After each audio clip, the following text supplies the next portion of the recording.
Добрый вечер. Good evening.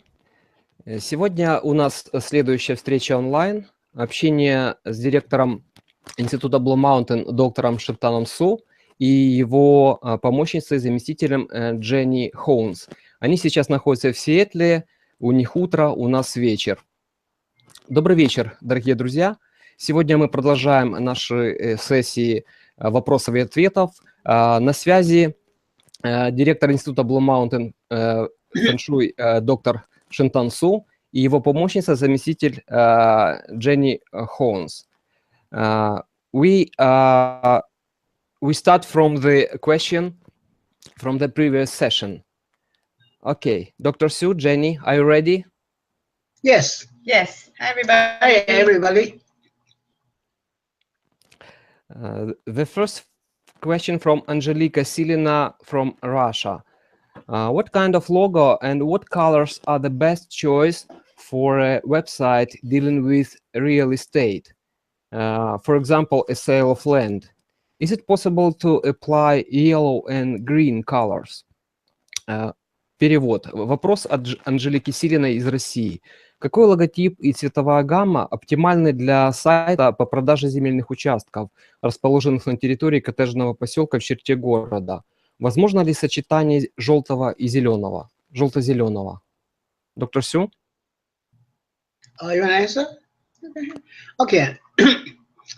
I think the most important on the website is the layout.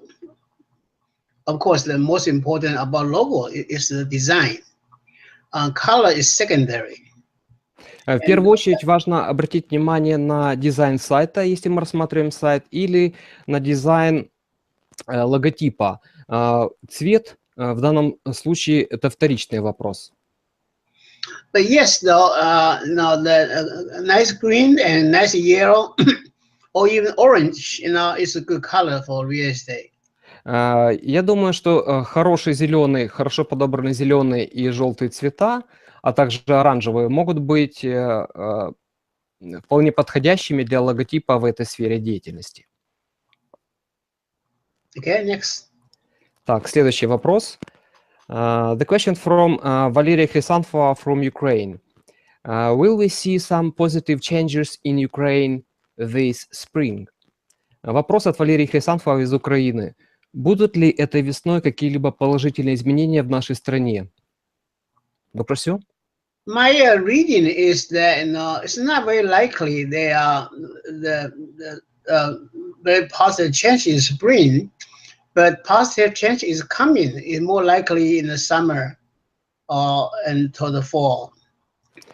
Я, насколько могу увидеть, изменения весной вряд ли еще положительно наступят. Скорее всего, они начнут происходить весной этого года. Okay, the next question from Victoria Shurman from Russia. Is it acceptable to make a space for yoga and qigong classes on the -1 floor underground? Вопрос от Виктории Шурман из России. Спортивное помещение для занятий йогой и цигун можно ли на 1 метр под землей делать? Доктор Сю? Okay, Jenny, why don't you answer? Okay. So I'm assuming the question means that can they build like a yoga space in a basement? Is that correct? Yeah, I suppose it's correct. Basement, 1 meter below surface. Ground level. Underground, yeah. Yeah, a basement is fine.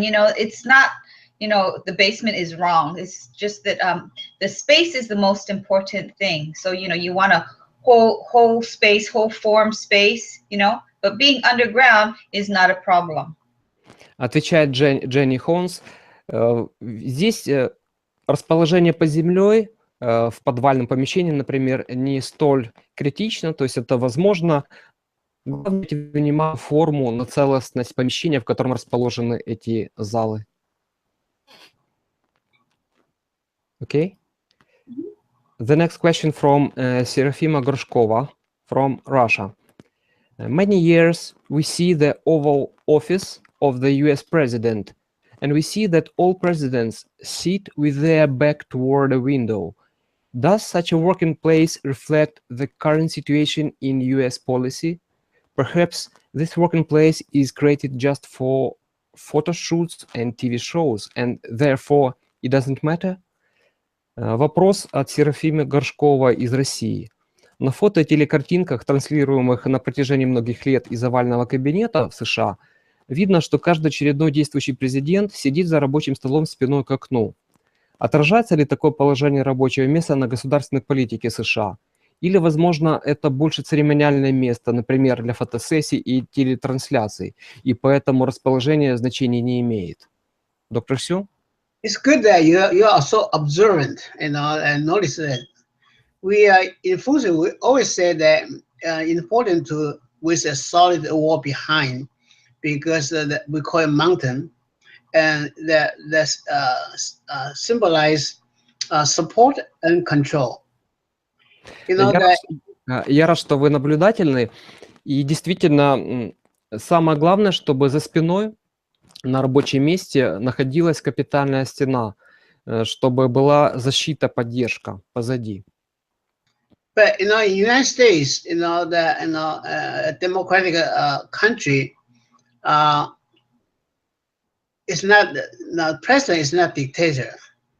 Actually, they don't have full power, because so much of the policy, everything they do, is controlled by the Senate and House.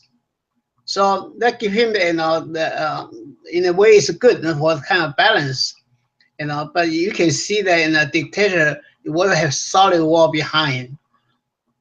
Если мы рассмотрим данный конкретный случай, овальный кабинет США, надо учитывать, что США – это демократичная страна, и ей управляет в большей мере, имеет власть не президент, а Сенат и Белый дом. И в этом случае получается, что капитальная стена за спиной президента Америки не столь обязательна, а вот у президентов, у руководителей диктаторских стран, там, где процветает диктатура, там вы увидите, что у глав государств находится именно капитальная стена за спиной рабочего места в кабинете. Okay. The next question from Michael Zhurba from Ukraine. I saw the analysis of McDonald's logo from Indian and Usin points of view. Is it acceptable to analyze logo from 5-element points of view if a 5-element theory considers dynamic processes and transformations, while logo is a static object? Вопрос от Михаила Журбы из Украины. На ваших семинарах был анализ логотипа Макдональдса с точки зрения Иньян и Усин. Можно ли анализировать логотипы с точки зрения Усин, если Усин рассматривает вопросы динамики, а не статики? Ведь логотипы – это статика. Доктор Су? In analyze McDonald's sign, we do see it from Yin Yang perspective and the Wuxin perspective. Yin Yang means that the top is circular, is Yang, and bottom is square, is Yin. But in applying that, we emphasize again and again that applying a 5-element theory is a dynamic transformation. But still, it do represent the all element and the all, for example, colors, season, everything. But it's important to remember, if you want to use the concept, you have to be in some category. You cannot say, okay, yellow is earth and wood table is wood. It doesn't work because they're not on some category. Yeah, so okay. It's okay that, you have the yellow and red and then symbolize 2 elements and find their relationship. Да, мы, анализируя логотип Макдональдса, анализируем его с точки зрения иньян и усин, 5 элементов.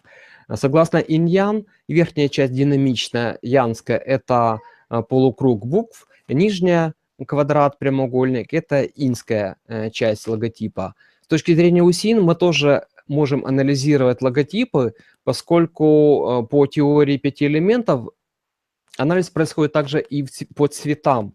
А в логотипах цветных мы можем тоже анализировать согласно УСИН. То есть в данном случае это корректно, поскольку мы можем анализировать одинаковые категории в логотипе. То есть цвет буквы, цвет прямоугольника в самом знаке. Но некорректно сравнивать, применять теорию УСИН для сравнения предметов, объектов различных категорий. Например, желтый цвет и деревянный стол. То есть дерево, стол и цвет желтый совершенно разные категории. Нужно разделять именно классификацию по категориям. Доктор Сю? But still, in any analysis, the primary consideration is yin-yang. При любом анализе в первую очередь играет роль принцип инь-ян, то есть это приоритет в анализе. Okay. The next question from Irina from Ukraine. If we don't have a neighbor house or landscape hill or real mountain as a feature of mountain or hill, what could become the features of mountain and hills? The fence or trees or water pool? Is it possible that a swimming pool become a mountain feature behind the private house? Вопрос от Ирины из Украины. Если нет соседнего дома, горы или холма, чем можно их заменить? Например, если есть бассейн, возможно, чтобы он был горой позади дома. Доктор Сю? Доктор Сю? Yes. We talk about mountain. Sometimes we take too literally. You have a mountain on like a mountain is a scale issue. For a flat land, it's like a city. But even the flat land itself, is a support, it's a mountain. Compared to there's a ravine behind. So do not take that so literally. But yes, you have tree, or if flat land, you have tree and the fence behind. It doesn't help, to give you a little bit more privacy support. But Swimming pool. Swimming pool is irrelevant. You try to just treat the swimming pool as a flat land. It really cannot see as a strong mountain. Важно учитывать при анализе частного дома и ландшафта, какой характер местности. Если это равнинный участок, то само по себе ровное место, равнинная местность позади дома является уже горой. Если на этой местности, кроме этого, растут деревья или есть забор, то, конечно же, они лишь усиливают эту гору позади дома. Важно понимать эти характеристики, в частности, гора или холмы, как слова-символы, а не дословно, что не буквально должно быть гора какая-то или холм. Если позади дома находится бассейн, то, конечно, он будет не такой сильной горой, как если бы это был просто ровный земельный участок или деревья с забором. Okay? The next question from Ivan Turin from Russia. By the way, Ivan is a vastu designer from Voronezh, and he invited many people for today's session. Сейчас будет вопрос от Ивана Тюрина из России. Кстати, он привлек на нашу сегодняшнюю беседу много своих почитателей. Иван Тюрин – дизайнер и васту-архитектор, известный в России, из Воронежа. Вопрос следующий. If we assume that anyone can feel good feng shui in the house, what exactly does he feel and how does he describe it? What may feel? Feel. Oh. Feel. What exactly does he feel and how does he describe it? The good feng shui in the house. Heal, did you say? Feel. F-E-E-L. Feel. What is the feeling? What is the feeling, exact feeling of the person that he assumes that feng shui in the house is good? What is the feeling inside him? I think that, we say that... Sorry, translation in Russian. Если предположить, что любой человек может почувствовать хороший фэн-шуй в доме, что конкретно он почувствует и как он это опишет? Доктор Сю? We talk about feng shui. The key consideration is the qi energy of the space. Of course, the qi energy is not physical energy, right? Qi energy of space. So as long as qi energy is good, then you feel good. We respond to the energy of the space. Same as we associate with people, we respond to the qi energy of that person, right? So what we feel is that the qi energy is good, and often why it's good related to the space, how wholesome the space is, how good the layout is. We pay a lot of attention to the positive space, table, chair, wall, but we should also pay attention to the negative space in the space. See how wholesome the space is the key to how good the qi energy is. Важно обратить внимание на то, что любой человек воспринимает хорошее пространство благодаря тому, что в этом пространстве есть достаточное количество ци, энергии ци. То есть мы воспринимаем в первую очередь хорошую ци, достаточную ци пространства. То же самое, как если мы воспринимаем человека, наше ощущение – это ощущение энергии ци от этого человека.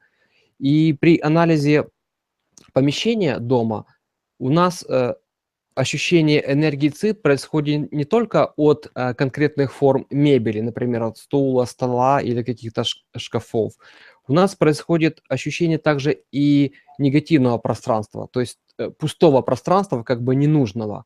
Но вот эта целостность форм всего пространства, в том числе пустот, высоты, пространства над нами, над мебелью, над рабочими столами, все это играет роль в определении суммирующей составляющей вот этой энергии ци, которая вызывает у нас ощущение хорошего или нехорошего места. Доктор Сю? Yep, that's it. Yeah, that's it. What's the answer already? Right. Okay, the next one from Anna Kondratyeva from Russia.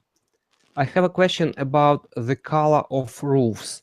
I remember at your workshop you said that the blue roof for a house or building is very bad because it is associated with water, and people in this house are underwater on the informational level. However, according to Usin theory, blue color is a tree, not water. Does it mean that we don't follow Usin when analyze the roof? Вопрос от Анны Кондратьевой из России. Добрый вечер, мастер. У меня вопрос про цвет крыши. Как-то на занятиях вы говорили, что синяя крыша для дома или здания очень плохо, так как она ассоциируется с водой, и жильцы на информационном уровне оказываются под водой.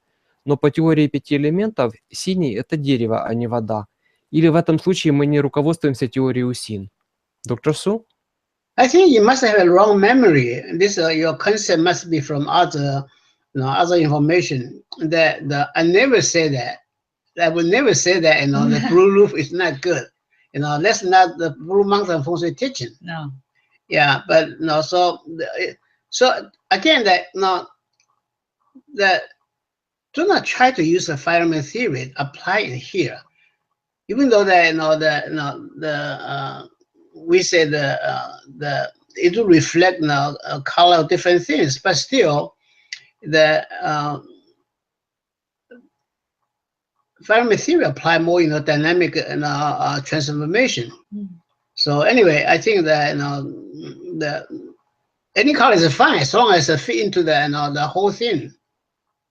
Возможно, вы слышали это на каком-то другом семинаре, потому что эти данные абсолютно противоречат учению школы форм Blue Mountain института.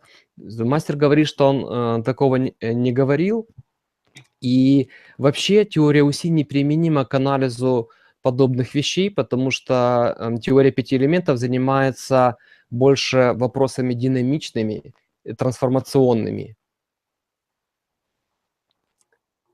Okay, the next question from Anna Kondratyeva, the same lady from Russia. Once during the consultation, I told my client that form defines energy and it's important. But the client replied, if we see the form, it influences us. But when we close our eyes, we cannot feel the influence of the form. Therefore, the form isn't important. I was a little bit confused, but answered that the form influences us no matter we see it or not. Would you please reply on it? Вопрос от Анны Кондратьевой из России. Второй вопрос. Как-то на консультации одного клиента я говорила, что форма определяет энергию, и это главное. На что он мне задал встречный вопрос. Форма, если мы ее видим, может и оказывает влияние, но когда закрываем глаза, то ощутить влияние формы мы не можем, поэтому форма не главная. Тут я растерялась немного, но ответила так. Видим мы или не видим, но на нас все равно оказывает влияние форма. Как бы мастер ответил на возражение моего клиента? Доктор Су? Oh, Jenny, you want to answer? Yeah, form defines energy. That's absolutely correct.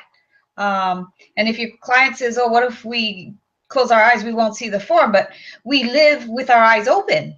And so your form is always affecting us. But even if your eyes are closed, the form is still there, you know, so it still does affect you. Now, let me give you an example, you know. I will translate the first part, okay?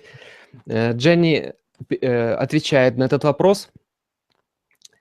Важно понимать, что это действительно самый главный постулат. Форма предопределяет энергию.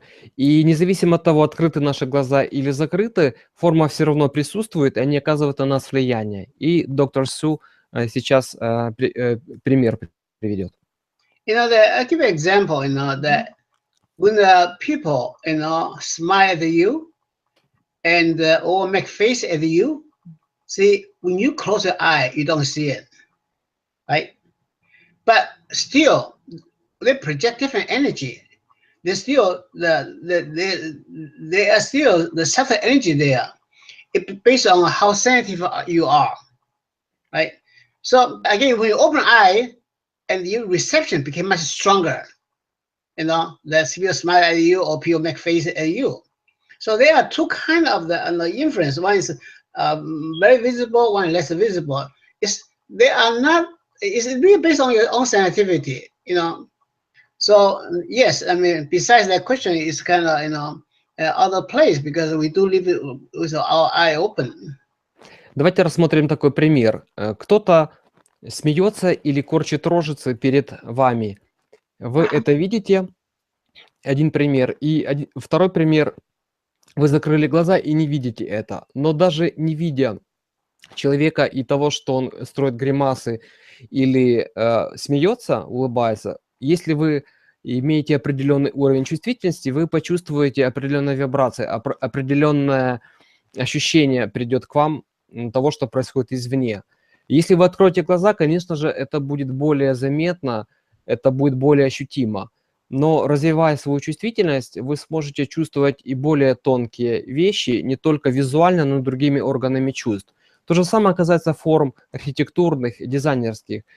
Эти сигналы существуют, они присутствуют всегда, просто их влияние менее ощутимо, чем влияние каких-то других воздействий, если глаза открыты. Dr. Su? Next question. Next question. Yeah, the next question from Ruslan Безбородько, Ukraine. What blessing is better to keep in my wallet to attract money? Вопрос от Руслана Безбородько из Украины. Какой талисман носить в кошельке для привлечения денег? Dr. Su? You're talking about the blessing card? Right. Right? Of course, I think that the two good blessings would be prosperity and good luck blessing. Есть два блессинга, то есть всего есть 8 талисманов у мастера, и два из них как раз можно носить в кошельке для привлечения денег. Это процветание или богатство, и второй – это удача. But I want to add one thing. Actually, make sure you do well organize your wallet. And number one, number two, always good to keep a large bill and hide it in the wallet and never use it. Like create a solid base. I didn't hear the second one. What to keep in the wallet and don't use? And always keep one large bill. For example, like $100 $100 bill, you or know, and Mhm. put in a wallet and maybe just on the behind something anyway. Never use it. Always, regardless of what, you just keep it there. Do not use the bill. Окей. Еще два совета от мастера. Первый совет: держите ваш кошелек в порядке, чтобы все было упорядочено в бумажнике, в кошельке. И второй совет: держите крупную купюру, например, $100 в кошельке, но не пользуйтесь ею. То есть какая-то крупная купюра должна присутствовать всегда внутри. Next. Okay. The next question is from Ekaterina Kovalchuk from Japan. How to draw custom, how to get new clients. Вопрос от Екатерины Ковальчук из Японии. Как привлечь клиентов? Доктор Сю? This is a very general question. I'm not too sure what you mean by how to draw custom. New clients. In Russian, it sounds like new custom. How to get new clients?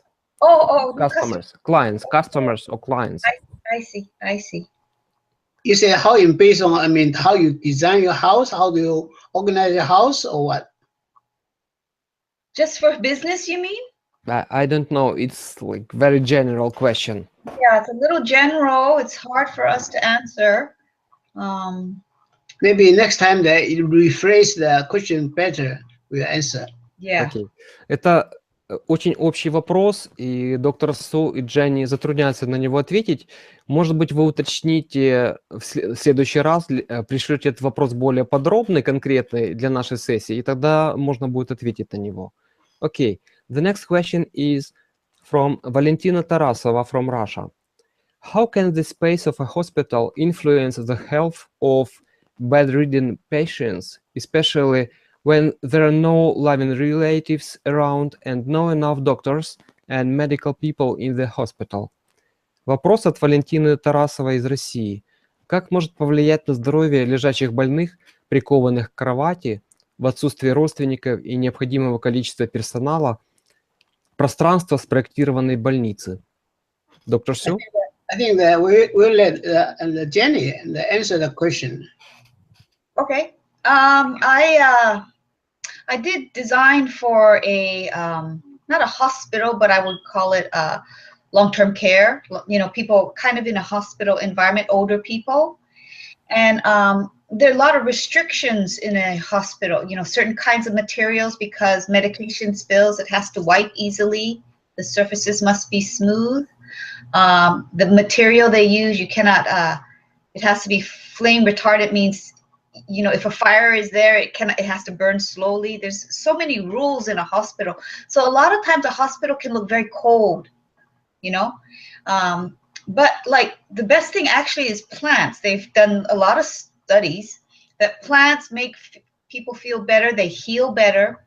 But again, in a hospital environment, they don't allow the potted plants because they say, you know, the earth, they can't have that in there. So flowers are good. If people can't come and visit you, flowers are good, but you got to change the water often. But also another good thing is if you're close to a window and you have a view of the outside to see the greenery. You know, greenery is very, very healing. Доктор Су дал возможность ответить Дженни, поскольку Дженни занималась проектированием больниц в США и подчеркивает важность растений в больнице и в конкретной палате, в конкретном помещении. Но, к сожалению, интерьер больниц достаточно холодный, потому что очень мало растений. Это связано в том числе с тем, чтобы избежать какого-то риска заражения, открытая земля и прочие вещи. Кроме вазонов, комнатных растений, также хорошо иметь просто букеты цветов в вазах. Но это тоже не всегда просто, потому что нужно часто менять воду и поливать эти цветы. И если такие вещи недоступны в этой комнате или в палате, или вообще в больнице, то тогда хотя бы постараться, чтобы пациент находился у окна, чтобы можно было в окно созерцать зелень, и эта зелень будет подпитывать человека. Тогда будет намного легче проживать испытания, которые происходят в этом месте. Okay. The next question from Alicia Yagafarova from Russia. Where can we search and find the reliable information about Feng Shui knowledge and Feng Shui practice? Because today most books say about placement of Feng Shui souvenirs and gadgets, and what kind of wallet should we buy? Вопрос от Олеси Ягафаровой из России. Где искать достоверную информацию о знаниях и практиках фэн-шуй, если в большинстве книжной литературы рассказывают о том, где что повесить из сувениров или какой кошелек купить? Доктор Су? There are so many information out in the internet or in any place that claim to be a feng shui concept, but actually he has nothing to do with feng shui, unfortunately. And this is why we 30 years ago I stepped forward to teach to establish Blue Mountain Feng Shui Institute. Hope then we present the solid and more truthful Feng Shui concept. Remember, Feng Shui that make common sense. Now it's not a believing system. Okay, yeah, function good for you and Bagua good for you. You don't know. But again, that when you design a space, the form is good, layout is good, you feel good right away. So just be careful that I mean. Anyway, what can I say? I would encourage people that read my book, but there are also lots of information out there, and there are some information also that has valid, but make sure that it resonates with you. True knowledge has power. When you read it, it resonates with you. So you can also pick up from that. Окей. Мастер говорит, что важно обращать внимание на вещи, с которыми вы будете в резонансе, поскольку знание, настоящее знание имеет силу. И начало ответа в том, что в мире на самом деле очень много информации, и повсюду, и в интернете, и в книгах, и легко потеряться. И поэтому в какой-то определенный момент времени доктор Су и начал преподавать, проводить семинары, писать книги, основал институт Blue Mountain для того, чтобы нести знания о традиционном фэн-шуй, который работает. Узнать о фэн-шуй традиционном можно из книг, например, мастера Су, которые есть на английском, есть на русском языке. Кроме того, вы можете использовать свою интуицию, свое ощущение в поиске истинных знаний или знаний, которые работают. Потому что если кто-то вам скажет, что вот форма Багуа хорошо, как вы можете проверить? То есть важно помнить, что фэн-шуй – это в первую очередь здравый смысл, а не верование. То есть это не система веры во что-то, а научный подход в рамках здравого смысла. То есть если что-то соответствует здравому смыслу, если вы построили какое-то помещение, здание, и у вас там хорошее ощущение, то это и есть подтверждение того, что целостная форма дарит такие приятные, хорошие ощущения благоприятного места. But in terms of what kind of wallet to buy, really is not a functional question. So buy whatever you like, then it's functional and not too expensive, and that's good, but that's really not a functional issue. И, конечно же, вопрос о покупке бумажника, кошелька – это не вопрос фэн-шуй. То есть покупайте кошелек, который вам нравится, не обязательно он должен быть дорогим.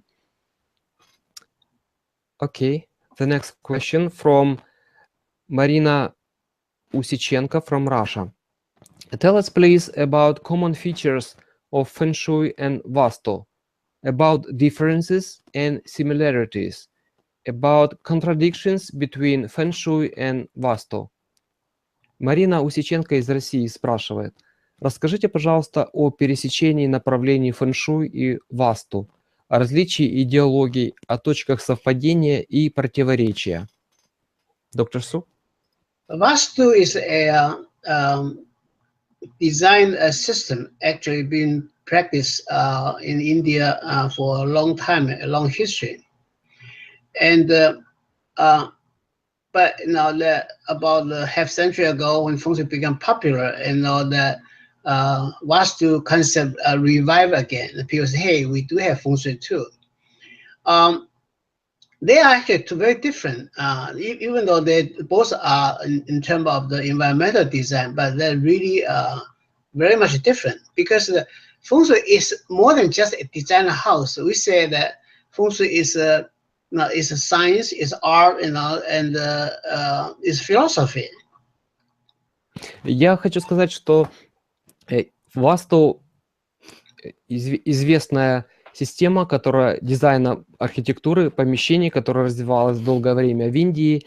И после того, как на Западе случился бум фэн-шуй где-то полвека назад, тогда же и Васту учение поступило на Запад, и начали говорить о нем тоже все чаще и чаще.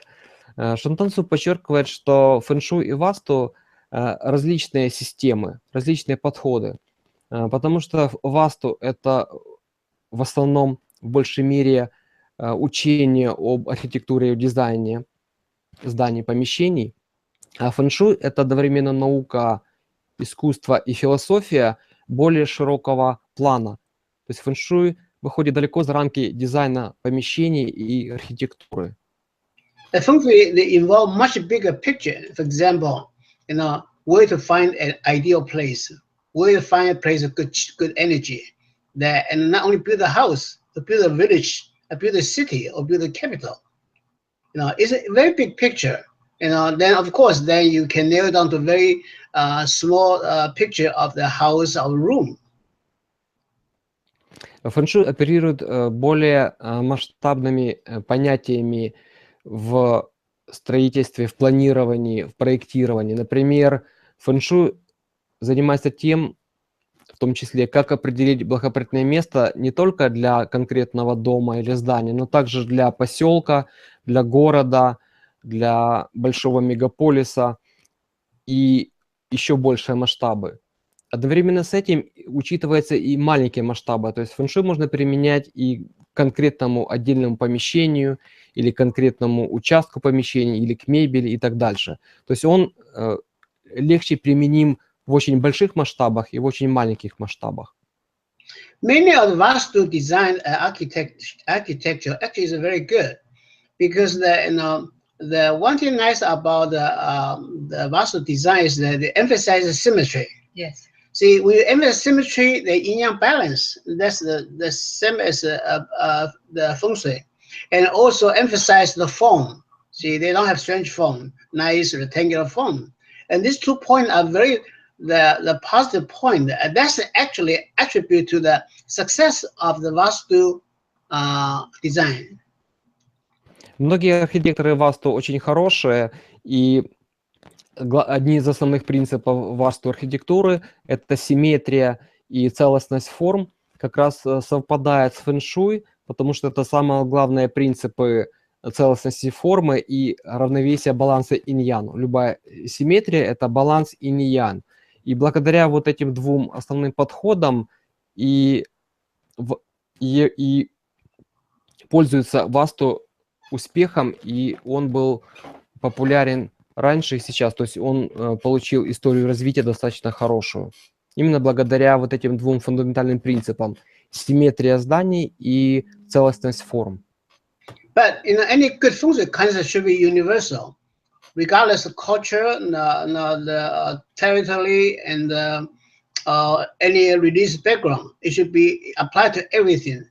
But somehow the Vastu do have limitation. For example, they have real mechanics that have structure. The bedroom should be on what corner and kitchen should be in what corner.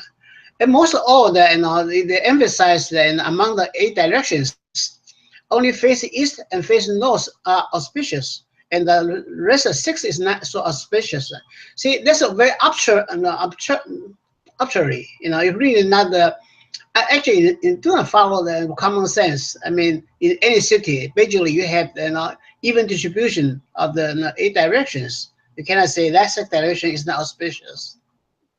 И важно также понимать, что фэн-шуй подчеркивает универсальность подхода. То есть фэн-шуй можно применять, традиционно фэн-шуй можно применять независимо от культуры, от материка, от традиции.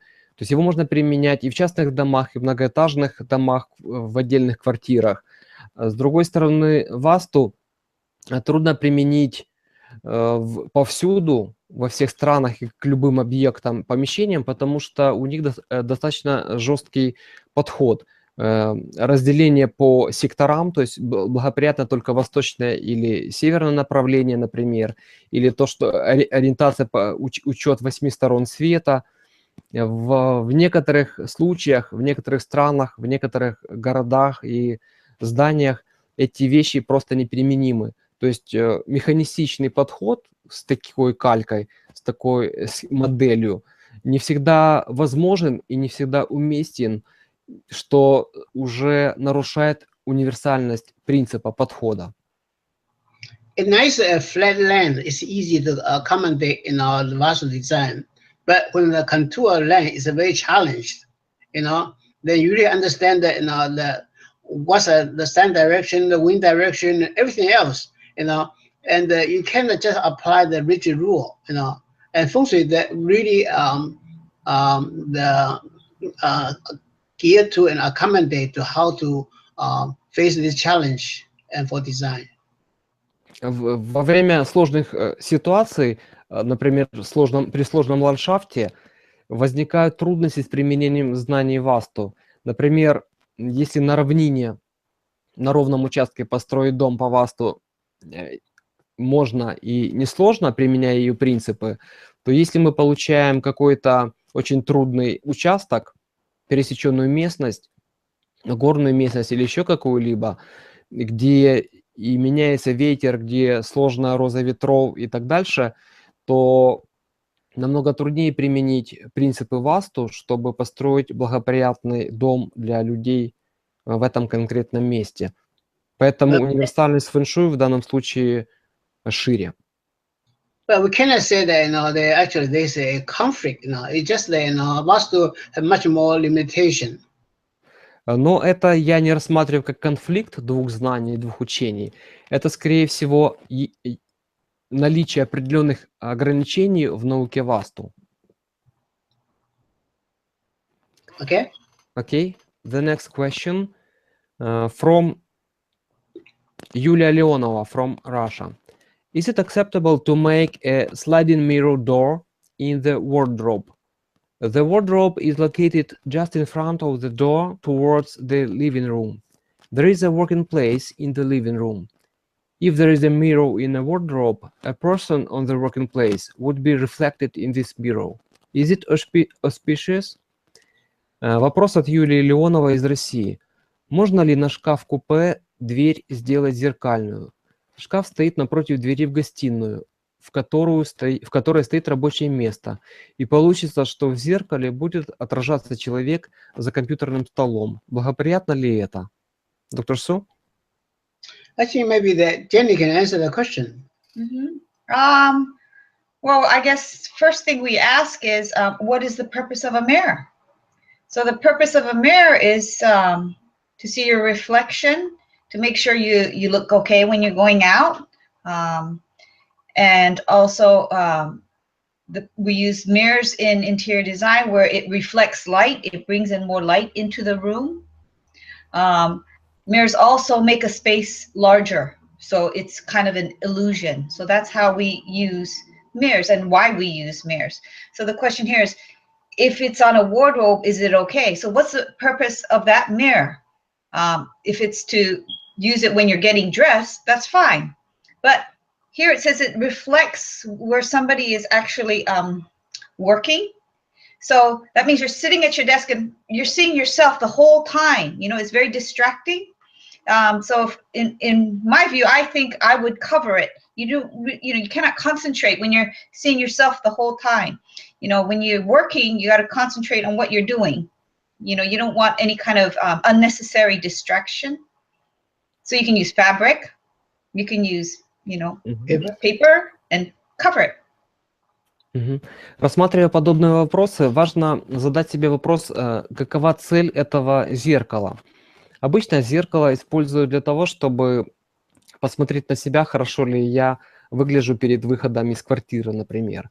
Второй момент, зеркало нужно для того, чтобы больше света принести в помещение. И третий случай, зеркало также помогает увеличить, расширить пространство. В данном вопросе рассматривается ситуация, где человек отражается в этом зеркале, сидя за рабочим столом. Конечно же, это очень сильный отвлекающий фактор, и фактор, который вызывает стресс, если человек постоянно смотрит, видит свое отражение, даже боковым взглядом. Поэтому я бы рекомендовала закрыть как-то это зеркало, повесить бумагу, какой-то свиток или какую-то ткань. Okay. The next question from Tatiana Belanchuk from Russia. We deal with landscape design and project development. Please give us recommendations. What should we learn in Feng Shui for landscape? If talking about cities, how can we improve the ecological situation in a city, applying Feng Shui science? Вопрос от Татьяны Беланчук из России. Мы занимаемся ландшафтным дизайном и проектированием. Что можете порекомендовать в плане обучения науке фэн-шуй для ландшафта? Если говорить о городах, то как можно улучшить экологическую ситуацию всего города, используя науку фэн-шуй? Доктор Су? This is really a general question, because you talk about the landscape design for a small area, a house, or for big city, But in general, that remember that landscape design, or garden, is one aspect. It should accommodate with the building, the structure. See, one is yin, one is yang. It should be compatible. You shouldn't do it almost like two separate things, and try to they talk to each other and connect to each other, and that kind of general concept.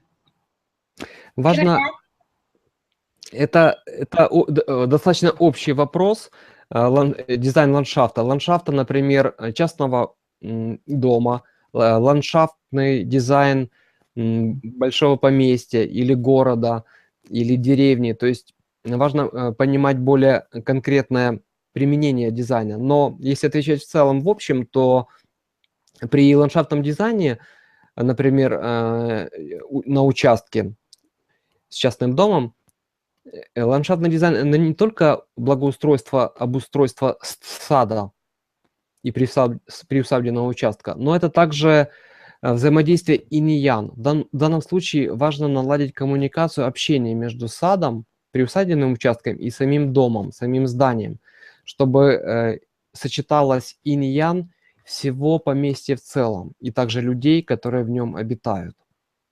Окей? It's something? Yeah, I want to say, for landscape design, there's a new kind of revolution towards landscape design in permaculture. I don't know if you heard of it. It's comes from the word permanent culture. So it's called permaculture.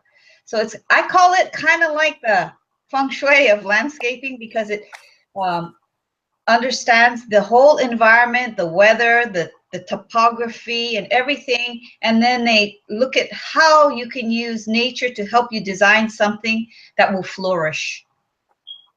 Окей. И Дженни добавляет к вопросу о дизайне ландшафта, что сейчас происходит революционное изменение в подходе к ландшафтному дизайну путем развития так называемого направления permaculture, от слова permanent culture, постоянная культура. То есть здесь учитывается погода, топография, различные природные условия, естественные, которые подсказывают человеку, что и как построить или посадить, или что-то другое сделать, видоизменения в этой местности. То есть именно следуют больше природе и ее подсказкам. Okay. Okay. The next question from it's not a question. It's like many thanks from Marina Kamerzan from Russia. Dear Master, we bow down before and thank you very much for everything you do. Wish you good health and long live, inspiration and prosperity. I'm happy you are my teacher. Это скорее не вопрос, а благодарность от Марины Камерзан из России. Дорогой мастер, Низкий поклон и огромная благодарность вам за то, что вы делаете. Хочу пожелать вам крепкого здоровья и долгих лет жизни, вдохновения и процветания. Я счастлива, что знакома с вами и продолжаю учиться у вас. К вам хочется тянуться, у вас хочется учиться. Так хорошо, что вы есть. Доктор Су, Thank you very much, and same to you all.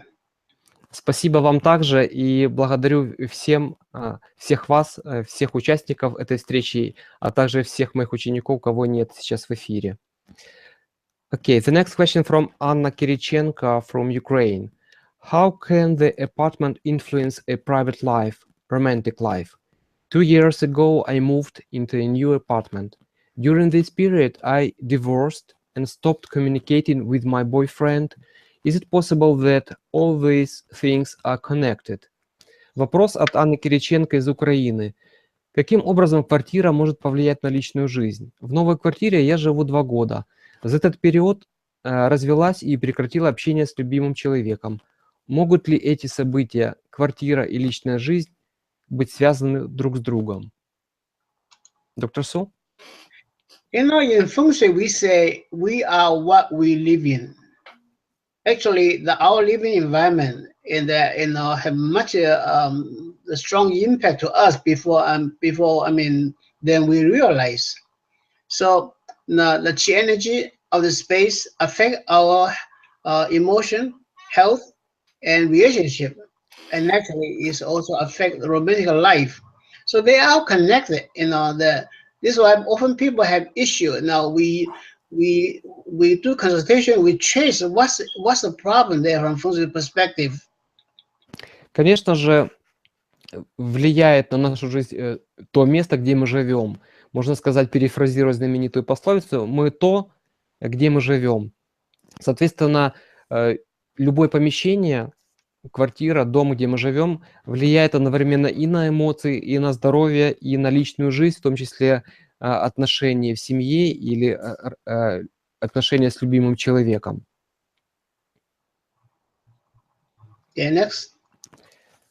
Okay, the next question is from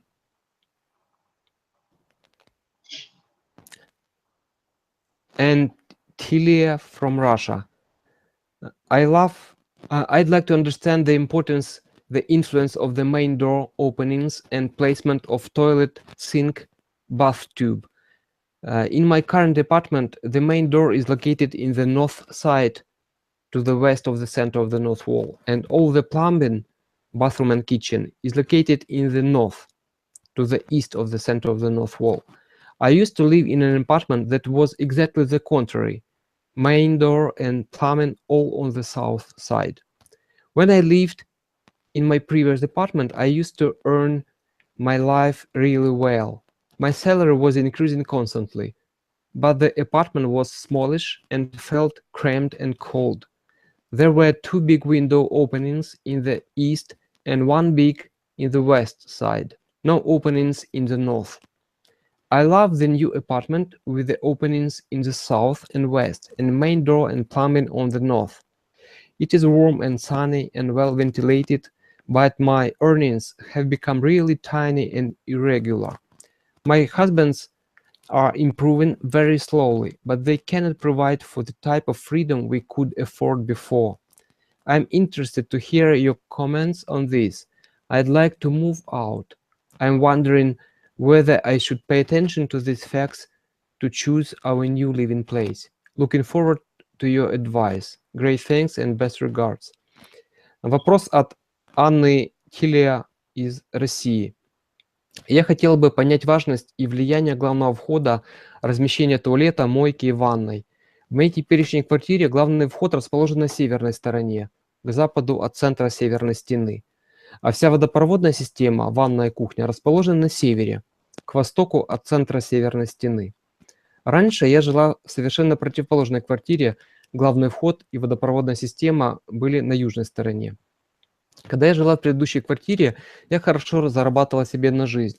Моя зарплата постоянно повышалась, но сама квартира была очень маленькая, тесная и холодная. В ней было 2 больших окна на востоке и 1 большое на западной стороне. Не было окон и каких-либо проемов на северной. Мне нравится новая квартира, где оконные проемы находятся на юге и на западе. а главный вход и водопровод на северной стороне. Квартира теплая и солнечная, с хорошей вентиляцией, но мои заработки значительно уменьшились и непостоянны. У моего мужа улучшение происходит очень медленно. И его денег не хватает на обеспечение той свободы, которую мы могли позволить себе ранее. Мне интересно услышать ваши комментарии по этому поводу. Я бы хотела переехать. Хочу знать, нужно ли мне обращать внимание на эти факторы при выборе нового жилья. Жду ваши рекомендации. Премного благодарна. С уважением, Анна. Окей, доктор Су? It's kind of hard to fully capture, the whole image. But it just based on the description that I would like to the speculate. Okay, number one, we talk about your door on the facing north on the east side. That means that door is not in the center. That means that actually you have less dragon and more tiger. So dragon power is not strong. And furthermore, you have the like a big window on the south and the west. That also means that once you enter in the house, the energy is going out real quick. And this is not ideal for number one, momentum of dragon. Number two, how you hold the energy in a space. Окей. Здесь трудно по словесным описаниям понять полную картину и планировку, но давайте предположим, что из тех слов, что сложилось в уме, такую картину, и я отвечу, что, скорее всего, поскольку дверь находится в том положении, как описано, значит, там мало дракона и много тигра. То есть слева левая часть намного меньше, чем правая, если смотреть изнутри. И второй момент – наличие большого окна. Если мы заходим в комнату, и практически напротив находится окно большое, в которое вылетает большая часть энергии. Соответственно, в данном помещении очень трудно накопить энергию, которая требуется для процветания, для накопления богатства. Okay. And in previous design, previous apartment, that you think that actually it's good, even though it's small and cold. See, your door on the south side. Now, if the door on the south side, and more near to the west side corner, and that means you have strong dragon. And also more likely that maybe that there's no big window across, on the side, hand the energy. So actually, we always say that the big house is not necessarily better. But I think the issue still that dragon issue, how you retain energy. So it's important in the future pay attention to that. И если мы проанализируем со слов предыдущую квартиру, дверь там находилась на юге, и по описанию похоже, что сильная сторона дракона была как раз сильнее, чем сторона тигра. И, скорее всего, окно там было не напротив входа и, возможно, не такое большое. Соответственно, в этой по площади меньшей квартире было легче накопить энергию ЦИ. Соответственно, эта энергия больше подпитывала людей, которые жили в этом помещении. Окей?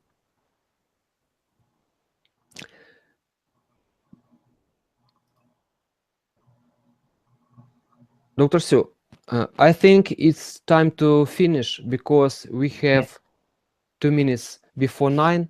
So I hope the next questions we will postpone for the next hour session. The next session will be on March 29, right? Okay. Yeah. On Wednesday, March 29. Okay. Okay, I will translate in Russian. Хорошо, у нас еще много вопросов неотвеченных, поэтому мы их переносим на следующую нашу онлайн-встречу, которая состоится, запланирована на 29 марта, в то же время 8 вечера по Киеву, 9 по Москве, это среда. То есть 29 марта среда будет следующая онлайн-встреча, где мы продолжим отвечать на ваши вопросы. Хочу поблагодарить доктора Су и Дженни за сегодняшнее участие, а также за ваше участие, наши дорогие слушатели и зрители. Dr. Su, thank you very much for your participation, and Jenny, thank you very much for your answers and for your help and recommendations. Goodbye. See you again. Bye. See you soon. Have a great week. Bye-bye. Bye.